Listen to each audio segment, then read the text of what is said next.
Jai Hind Defense Aspirants, welcome back to my channel SSP Success. For any query regarding SSP and AFSP, please join our Telegram channel SSP Success, whose link is given in the description box, and for more updates regarding SSP and AFSP, do subscribe our YouTube channel SSP Success. So today we are going to cover an important topic जिसको आपने बार बार बोला है cover करने को, and that is India Russia relation, and this is the updated version of 2022. So let's get started with our topic. सी हम पहले शुरू करेंगे, हमने इसको ब्रेक डाउन किया है, हिस्ट्री एंड ऑल बाद में आएगी। सबसे पहले क्या करंट अपडेट्स हैं इंडिया और रशिया के रिलेशंस में। देखो, सबसे पहली अभी जो न्यूज आई थी दैट वाज जो आईएमएफ की गीता गोपीनाथ हैं, उन्होंने ये बोला है कि ये काफी लाइक इट्स परफेक्टली फाइन अगर इंडिया जो है रशियन ऑयल बाय करना चाह रहा है। और ये किसको बोला उन्होंने? एनडीटीवी को। जो वेस्टर्न नेशंस है ना, उन्होंने क्या किया है, बेसिकली उन्होंने ऑयल कैप लगा दिया था। ठीक है, तो ये वेस्टर्न नेशन ने इसको क्रिटिसाइज भी किया है इंडिया के मूव को, कि वो रशिया से कॉन्टिन्यूसली ऑयल बाय कर रहे हैं यूक्रेन के वॉर के बीच में ही। इंडिया जो है वो बाय कर रहा है ऑयल किससे? रशिया से, अमिड द वॉर जो चल रही है यूक्रेन में। और जबकि इस चीज को जो गोपीनाथ है उन्होंने बोला it's perfectly fine, G7 nation और उनके एलाइज जो है, बिकॉज वो एक प्राइस कैप पे एग्री किया था उन्होंने रशिया के ऑयल पे।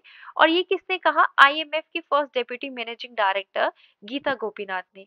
गीता गोपीनाथ जो कि इंडिया में है टू अटेंड G20 मीटिंग्स, ठीक है, वर्ल्ड के पर्सपेक्टिव से, उन्होंने ये बोला कि अभी के टाइम पे क्या इम्पोर्टेंट है, ये इम्पोर्टेंट है कि जो सप्लाई है ऑयल की वो मार्केट में हाई लेवल पे रहे। और इंडिया जो बाय कर रहा है ऑयल रशिया से consistently with the price cap strategy, वो होना भी चाहिए। ओके, नेक्स्ट न्यूज क्या है? देखो, रशिया जो है वो एमर्ज होके आया है क्या टॉप ऑयल सप्लायर नवंबर में। ठीक है, किसको? इंडिया को। और इसने किसको रिप्लेस किया है? इराक को। रशिया फर्स्ट टाइम इमर्ज होके आया top oil supplier to India, replacing Iraq as refiner. Okay, ये नवंबर की बात है। रशिया, देखो अगर हम बात करें, मॉस्को पे ना प्राइस कैप लगा है 5 दिसंबर से, तो इसकी वजह से उनकी सप्लाई हिट हो सकती है, पेमेंट भी चौक हो सकती है। ये डेटा पता चला है ट्रेड के सोर्सेस से। जो इंडिया का ऑयल इंपोर्ट है ना रशिया से, वो फिफ्थ स्ट्रेट मंथ में बढ़ा है, दैट इज टोटल कर दिया है उसने 908,000 बैरल्स पर डे। ये नवंबर की बात हो रही है, और ये 4% ज्यादा है अक्टूबर से। जो ग्रुप ऑफ 7 नेशंस है, ऑस्ट्रेलिया और 27 यूरोपियन यूनियन कंट्रीज है, उन्होंने प्राइस कैप इम्पोज किया है $60 का बैरल ऑयल रख के रशिया के सी बोर्न ऑयल में। कब से? दिसंबर 5 से। ओके, वेस्ट जो है वो लिमिट करना चाहता है मॉस्को की एबिलिटी को, सो दैट वो फाइनेंस ना कर पाए वॉर में यूक्रेन में। नेक्स्ट न्यूज क्या है? रशिया ने इस मूव को वेलकम किया, इंडिया के कौन से मूव को? इंडिया ने डिसाइड किया कि वो G7 के प्राइस कैप को फॉलो अप नहीं करेगा। अब वेस्टर्न कंट्रीज ने प्राइस कैप लगा दिया जिसमें $60 पर बैरल कर दिया है ऑयल को। तो इंडिया ने बोला हम नहीं मानेंगे ये चीज आपकी। और जो डेप्यूटी प्राइम मिनिस्टर है, कहाँ के deputy prime minister? Of course Russia के, उन्होंने इंडिया के डिसीजन को जो है वेलकम किया। ओके, नेक्स्ट न्यूज क्या है? जो करंट इंडिया और रशिया में, रशिया प्लान कर रहा है इंपोर्ट करने के लिए कुछ चीजें, गुड्स फ्रॉम इंडिया। ये कॉमर्स मिनिस्ट्री ने एक लिस्ट भी शेयर की। उस लिस्ट में क्या क्या चीजें हैं? फार्मास्यूटिकल्स है, आपका टेक्सटाइल है, ऑटो कंपोनेंट्स एंड केमिकल्स है। ठीक है, उसके अलावा क्या है? Axles, crankshaft, fasteners, pistons, power steering pump, drive shafts, oil pumps, valve springs, turbochargers, oil filters, spark plugs। Okay, ये सब है, seat belt, bumpers, welding material, ये सब है। ठीक है, फ्रूट्स एंड वेजिटेबल्स और एक्टिव फार्मा इंग्रेडिएंट्स भी है। नेक्स्ट क्या है दोनों के बीच में इंडिया और रशिया की करंट जो न्यूज है? यूएन में इंडिया ने बोला रशिया यूक्रेन को जो है return to path of diplomacy पे जाने की जरूरत है। अब देखो, आपको पता है 1 साल होने वाला है रशिया और यूक्रेन की वॉर को। इंडिया कंसिस्टेंटली बोल रहा है कि ये हॉस्टालिटीज को सीज कर देना चाहिए और यूक्रेन और रशिया को डिप्लोमेसी और डायलॉग का पाथ अपनाना चाहिए। ओके, ये किसने कहा? इंडिया की परमानेंट रिप्रेजेंटेटिव जो है यूएन में, रुचिरा कंबोज ने एड्रेस करते हुए बताया। नेक्स्ट जो है, रशिया एनवॉय ने कोट किया एक पॉपुलर हिंदी सेइंग जिससे इंडिया और रशिया के टाइज को डिस्क्राइब किया गया। देखो, जैसे इंडिया और रशिया ने 75 इयर्स ऑफ डिप्लोमेटिक रिलेशंस को जो है कंप्लीट किया है, तो रशिया के एम्बेसडर ने इंडिया को ये बोला, डेनिस एलपेव जो है एक रशियन कल्चर के दौरान पे इनॉग्रेशन जिसका हो रहा था न्यू दिल्ली में, ये बोला गया कि दोस्ती से ज्यादा कुछ भी नहीं होता। और ये एक प्रिसाइज कैरेक्टरिस्टिक था किसका, किस चीज को शो करने के लिए, ट्रस्टेड एंड फ्रेंडली कैरेक्टर्स जो है इंडिया और रशिया की स्ट्रैटेजिक पार्टनरशिप को दिखाने के लिए। नेक्स्ट क्या है, इंडिया, चाइना और रशिया ने एब्सटेन किया है on first ever UN security council resolution on Myanmar. आपको पता है म्यांमार में क्या है? ये है, तख्ता पलट हो रखा है और आर्मी का रूल है। सो 15 मेंबर काउंसिल जो है वो स्प्लिट हुई थी म्यांमार पे फॉर डीकेड, एंड प्रीवियसली सिर्फ फॉर्मल स्टेटमेंट्स पे ही एग्री हो पाए हैं। फरवरी 2021 से वहां पे मिलिट्री रूल चल रहा है। इंडिया, चाइना और रशिया ने एब्सटेन किया यूनाइटेड नेशन सिक्योरिटी काउंसिल में ऑन ड्राफ्ट रेजोल्यूशन जो डिमांड कर रहा था इमीडिएटली एंड होना चाहिए वायलेंस और रिलीज कर देना चाहिए सारे प्रिजनर्स को, इंक्लूडिंग ऑन्ग सेन सू कई and ex president win win. Next क्या है, इंडिया रशिया एग्री कर गए हैं, they will be cooperating on what, countering terrorism eight UN. ठीक है। सेक्रेटरी जो वेस्ट है in the ministry of external affair, Sanjay Verma, उन्होंने इंडियन डेलीगेशन को लेड करते हुए कहा for consultation on United nation and multilateral issues with Russia foreign ministry. India और रशिया के जो है वाइड रेंजिंग डिस्कशन हुए हैं on issue on United nation security council agenda, और वो डीप करेंगे कॉपरेशन को on counter terrorism at the UN और दूसरे मल्टीलेटरल प्लेटफॉर्म्स पे भी। इंडिया ने एब्सटेन किया from UN vote seeking Russian reparation to Ukraine. India ने मोस्टली एब्सटेन किया था इस रेजोल्यूशन पे जो कि रशियन यूक्रेन वॉर के रिलेटेड है, जिसमें सिक्योरिटी काउंसिल, जनरल असेंबली और ह्यूमन राइट काउंसिल को भी इंक्लूड किया गया है। ओके। ड्राफ्ट रेजोल्यूशन में कहा गया कि जो फर्दर एंड्स है remedy and reparation for aggression against Ukraine, उसको इंट्रोड्यूस किया गया बाय यूक्रेन, जो कि अडॉप्ट की गई मंडे को in the 193 member UN general assembly, और रिकॉर्ड वॉट था उसमें 94, 14 अगेंस्ट से 73 एब्सेंटेज थे, जिसमें India, Bangladesh, Bhutan, Brazil, Egypt, Indonesia, Israel, Nepal, Pakistan, south Africa and Sri Lanka आता है। जो वोटिंग थी against resolution, that was Belarus, China, Cuba, north Korea, Iran, Russia. अब शुरू करते हैं एक्यूरेटली लाइक हिस्ट्री से रिलेशंस को। हमें पता है इंडिया और रशिया ने 75th एनिवर्सरी को सेलिब्रेट किया है उनके डिप्लोमेटिक रिलेशंस की। और ये कब हुआ है? ये रशिया यूक्रेन के वॉर के टाइम पे हुआ है। आप रशिया की लोकेशन को मैप में देख सकते हो, नेबरिंग कंट्रीज देख लो। ठीक है, ईस्ट पे क्या है? यूनाइटेड स्टेट्स, वेस्ट पे फिनलैंड है, ठीक है, Belarus, Lithuania, Lithuania, Ukraine, Kazakhstan, Mongolia, China. India की लोकेशन भी मैं आपको बता देती हूँ रशिया के विद रिस्पेक्ट, ये है इंडिया की लोकेशन। ओके। नाउ अब इंडिया और रशिया के डिफरेंट एस्पेक्ट्स को कवर करते हैं। हिस्टोरिकल बैकग्राउंड से शुरू करते हैं। इंडिया और रशिया के टाइज जो है लॉन्ग स्टैंडिंग रिलेशन है उनके, काफी अच्छे। 2000 में declaration of India Russia strategic partnership हुई थी अक्टूबर 2000 में।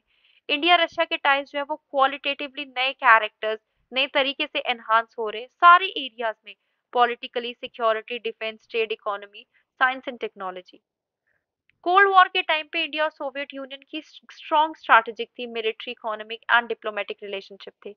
जब सोवियत यूनियन टूटा, रशिया ने इनहेरिट की मोस्ट ऑफ दी चीजें और फ्रेंडशिप भी इंडिया के साथ, जिसकी वजह से दोनों कंट्रीज जो है स्पेशल स्ट्रैटेजिक रिलेशन को शेयर करते हैं। रिलेशंस को जो है एक स्टीप डाउनफॉल हुआ over past few years, specially in the post Covid scenario, but one of the biggest cause क्या था? रशिया के क्लोज रिलेशन हो रहे थे चाइना एंड पाकिस्तान के साथ, जिसकी वजह से काफी सारे जियोपॉलिटिकल इश्यूज कॉज हुए पास्ट फ्यू इयर्स में इंडिया के लिए। Now let's talk about political relation. अगर हम पॉलिटिकल रिलेशन की बात करें, एनुअल समिट मीटिंग होती है दोनों कंट्रीज के प्राइम मिनिस्टर्स के बीच में, मतलब prime minister from India side, president of Russia federation, जो कि हाईएस्ट इंस्टीट्यूशनलाइज्ड डायलॉग मैकेनिज्म है स्ट्रैटेजिक पार्टनरशिप का इंडिया और रशिया के बीच में। प्राइम मिनिस्टर मोदी और व्लादिमीर पुतिन ने फर्स्ट इनफॉर्मल समिट रखा था सिटी ऑफ सोची में रशियन फेडरेशन इन 2018। 2019 में प्रेसिडेंट पुतिन ने साइन किया executive order on awarding PM Narendra Modi Russia highest state decoration, जिसका नाम था the order of Saint Andrew the apostle. ये ऑर्डर को प्रेजेंट किया गया था प्राइम मिनिस्टर को फॉर हिज डिस्टिंग्विश्ड कंट्रीब्यूशन किस चीज में, डेवलप करने में दोनों कंट्रीज के स्ट्रैटेजिक पार्टनरशिप को। ओके, दो इंटर गवर्नमेंटल कमीशन है, one is for trade economic scientific technological and cultural, दूसरी किस पे है, मिलिट्री टेक्निकल कॉपरेशन पे है, जो कि एनुअली मीट करते हैं। ट्रेड रिलेशंस की बात करते हैं, दोनों कंट्रीज ने के इंटेंट जो है वो ये है कि वो बायलेटरल इन्वेस्टमेंट को बढ़ाएं, $50 बिलियन करे और बायलेटरल ट्रेड को $30 बिलियन करे 2025 तक। बायलेटरल ट्रेड जो है ड्यूरिंग फाइनेंशियल ईयर 2020 वो $8.1 बिलियन था। 2013 से लेके 16 तक there was a major decline in the trade percentage दोनों कंट्रीज के बीच में, लेकिन वो 2017 से बढ़ा और कांस्टेंट इंक्रीज दिखता चला आ रहा है अब सालों में। Now let's talk about the defence and security relation. अगर हम डिफेंस एंड सिक्योरिटी रिलेशन की बात करें तो India Russia military technical cooperation जो है वो इवॉल्व हुई है from buyer seller framework to one involving joint research development and production of advance defence technologies and system. दोनों कंट्रीज रेगुलरली कंडक्ट करती है ट्राई सर्विस एक्सरसाइज जिसका नाम है इंदिरा। जॉइंट मिलिट्री प्रोग्राम है इंडिया और रशिया के बीच में, कौन कौन से, BrahMos cruise missile program, fifth generation fighter jet program, Sukhoi Su-30 MKI program, Ilyushin HAL tactical transport aircraft, का 226T twin engine utility helicopter and some frigates program also is there. Military hardware जो purchase किए गए या lease किए गए India के द्वारा from Russia, उसमें आपका S-400 ट्रिम्प आ जाता है, कमाओ का 226-200 जो कि इंडिया में बनेंगे मेक इन इंडिया इनिशिएटिव के द्वारा, T-90 भिमासा, okay, INS Vikramaditya aircraft carrier programme.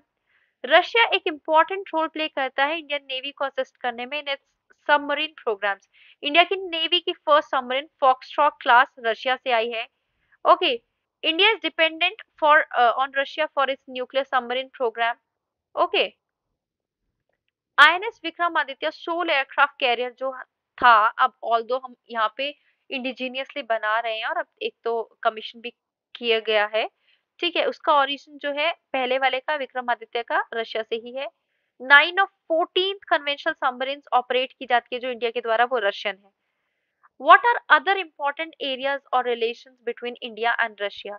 Nuclear relation की बात कर लेते हैं।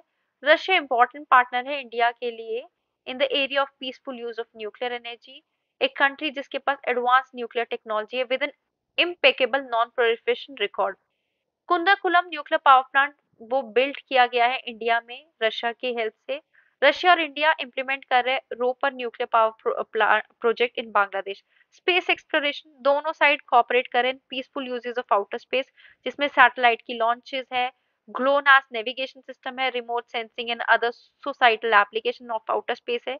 एक MOU है इसरो और रॉसकॉस्मॉस का on joint activities in the field of human space flight program, जिसको साइन किया गया था during 19th bilateral summit. Science and technology की बात करें, जो वर्किंग ग्रुप है साइंस एंड टेक्नोलॉजी फंक्शनिंग का और इंटीग्रेटेड लॉन्ग टर्म प्रोग्राम है और बेसिक साइंस कोऑपरेशन प्रोग्राम है। ये तीन मेन इंस्टीट्यूशनल मैकेनिज्म है bilateral science and technology cooperation के। ओके, जबकि दो साइंस एकेडमीज जो है दोनों कंट्री की इंटर एकेडमी एक्सचेंज प्रमोट करती है। काफी सारे इनिशिएटिव है इसी स्पेयर में जहाँ पे इंडिया रशिया ब्रिज करती है, इनोवेशन कॉपरेशन करती है, टेलीमेडिसिन में क्रिएट करती है ट्रेडिशनल नॉलेज डिजिटल लाइब्रेरी को। कल्चरल रिलेशंस की बात करते हैं, 20 रशियन इंस्टीट्यूशन है जिसमें leading university schools regularly teach करती है Hindi to about 1500 Russian students. Apart from Hindi language such as Tamil Marathi Gujarati Bengali Urdu Sanskrit and Pali are also taught in some of the Russian institute। India के डांस म्यूजिक योगा आयुर्वेदा काफी ज्यादा इंटरेस्ट है Russia के लोगों को इस इन चीजों में। डिप्लोमेटिक टाइज की बात करें, इंडिया और रशिया दोनों मल्टीपल फोरम्स में इंक्लूड है, ब्रिक्स, शंघाई कोऑपरेशन आ गया। इंडिया हेल्प करती है induction of Russia as a dialogue partner in Indian Ocean Rim Association, जो कि रशिया को मेजर रोल देता है इंडियन ओशन में। रशिया हेल्प करती है इंडिया और चाइना के फॉरेन मिनिस्टर्स को to meet and diffuse the stalemate in Ladakh on the sidelines of SCO summit in Moscow. United nation security council conference on maritime security, जो कि chair की गई इंडिया के द्वारा, रशिया ने डिस्प्ले किया अपनी proximity to the former. Significance क्या है रशिया का फॉर इंडिया? बैलेंसिंग चाइना, देखो चाइना के एग्रेशन को बैलेंस करने के लिए बॉर्डर एरियाज ऑफ लद्दाख जैसी चीजों में इंडिया और चाइना के रिलेशन, जो कि एक इन्फ्लेक्शन पॉइंट पे है, तो रशिया एक अच्छा कंट्रीब्यूट कर सकती है टेंशंस को डिफ्यूज करने के लिए। रशिया एक ट्रायलेटरल मीटिंग को ऑर्गेनाइज करती है जिसमें फॉरेन मिनिस्टर्स होते हैं रशिया, इंडिया, चाइना के, ठीक है। तो उसमें भी उन्होंने जब गलवान वैली का इशू हुआ था तब भी की थी। तो ऐसे में हेल्प मिलती है रशिया की वजह से ऐसे चीजों को काउंटर करने के लिए। Emerging new sectors of economic engagement apart from traditional areas of cooperation, weapons, hydrocarbons, nuclear energy, diamonds, new sectors of economic growth, mining, agro industrial, high technology और including robotics, nanotechs, biotechs, ये सारी भी चीजें हैं जिनमें discover कर सकते हैं। इंडिया के फुटप्रिंट जो है रशिया के फार ईस्ट में और आर्कटिक में वो एक्सपैंड होने को है। कनेक्टिविटी प्रोजेक्ट को भी बूस्ट मिलेगा। दोनों मिलके जो है टेररिज्म को कॉम्बैट कर सकते हैं, एक क्लोज गैप फिल कर सकते हैं अफगानिस्तान में, ठीक है, और एक अर्ली फाइनलाइजेशन कर सकते हैं comprehensive convention on international terrorism. Support कर सकते हैं एक दूसरे को मल्टीलेटरल फोरम्स में। रशिया का military export, Russia one of the largest arm exporter है इंडिया में। इवन रशिया का शेयर जो है इंडियन आर्म्स में इंपोर्ट्स में वो 50% फेल हुआ है last 5 year period compare to the 5 previous 5 years. Last 20 years में इंडिया ने इंपोर्ट किया आर्म एंड वेपन्स जिसका $35 बिलियन है रशिया से, ठीक है। ये किसके, सिपरी के रिकॉर्ड के तहत है। इश्यूज क्या है इंडिया रशिया टाइज में? देखो इंडिया जो है वो वेरी रहता है growing military partnership between Russia and China, because वो उनकी ऑपोजिशन है ना चाइना की एक्सपेंशन से, इस वजह से पॉलिटिकल टेंशन होने के बाद भी इंडिया का जो चाइना का ट्रेड है वो ग्रो करता जा रहा है, जो उसका कमर्शियल टाइज है रशिया के साथ वो स्टेगनेंट है। Okay, despite good political relation, मतलब अगर देखो रशिया के साथ हमारे पॉलिटिकल रिलेशन अच्छे हैं तब भी ट्रेड उतना अच्छा नहीं है, चाइना के साथ अच्छे नहीं है तब भी ट्रेड अच्छा है। रशिया के जो बिजनेस एलिट्स है वो ग्रेविटेट करते हैं यूरोप में एंड चाइना में, तो इंडियन कॉपरेशन फोकस्ड है अमेरिका एंड चाइना पे। रशिया जो है कंसीडर करती है क्वाड को एशियन नाटो, और वो क्लेम करती है military alliance in Asia as a counterproductive. Way forward क्या है? रशिया जो है वो टाइमली मेंटेनेंस सपोर्ट प्रोवाइड कर सकती है इंडिया को इंडियन मिलिट्री के उसमें। रशिया एक लेजिस्लेटिव चेंजेस ला सकती है अपनी कंपनीज में, वो जॉइंट वेन्यू वेंचर्स खोल सके इंडिया में, ठीक है। उसके बाद इंपॉर्टेंस एक दूसरे की एक्नॉलेज करना बहुत जरूरी है सो दैट एक बैलेंसर की तरह काम किया जा सके। जॉइंट मिलिट्री प्रोडक्शन की अगर बात करें, दोनों कंट्रीज जो हैं वो डिस्कस करती हैं कि कैसे कोऑपरेट करें वो using India as a production base for exporting to third countries. Befriending the best friend, मतलब एक दूसरे को हमेशा सपोर्ट करके रखना बहुत जरूरी है। इंडिया कनेक्ट कर सकती है रशिया के फार ईस्ट में, जिससे एक प्रोजेक्ट है multi modal international north south transit corridor जैसे प्रोजेक्ट्स के तहत कॉपरेशन किया जा सकता है एनर्जी सेक्टर में, और मल्टीलेटरल इंस्टीट्यूशन में भी एक दूसरे को सपोर्ट किया जा सकता है। So guys, that was all. I hope you like the video. If you like it, do like it, share it, and subscribe our YouTube channel SSP Success. Guys, your likes and comment motivate us to make more and more videos on time. Thank you everyone.